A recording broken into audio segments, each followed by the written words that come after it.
As hard as it is to negotiate on the Chinese mainland, that negotiation is often non-confrontational. So how important is it to negotiate Chinese style? With us is Alfred IP of Oldham, Lee&Nye. Alfred, really looking at negotiation, why is it that the Chinese tend to arbitrate rather than litigate? I would say that it's Chinese mentality.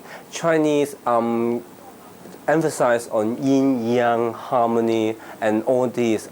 They tend not to be confrontational, and they tend to preserve a harmonious relationship. In contrast with the Western mentality, which is more of a right-seeking mentality.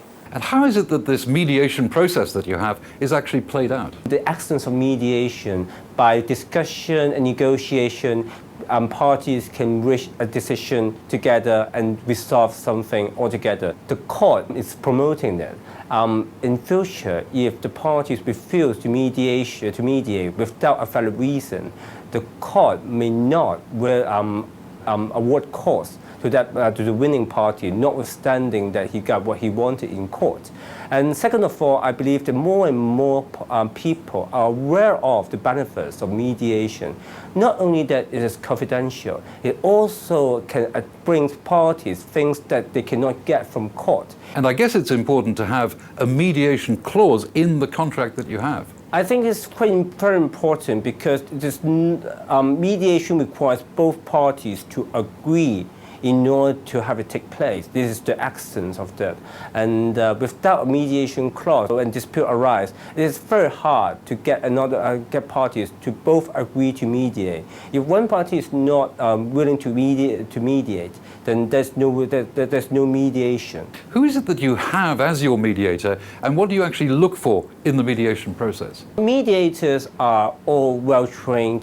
They know the mediation process in and out, and they know how to direct the parties into a fruitful and effective negotiation, which is the essence, which is the benefit of it, because when parties come together, they may be speaking in their own terms, and they may not be able to carry out an effective communication.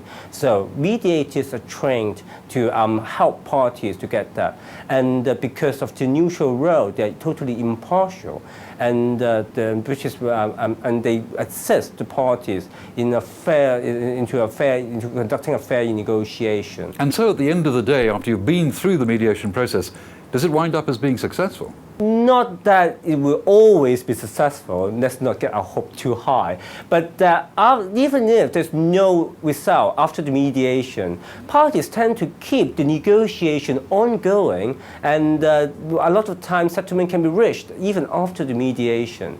So even if there is no successful result after the mediation, parties should not be disappointed or frustrated by that, because a lot of time a settlement can be reached very shortly afterwards.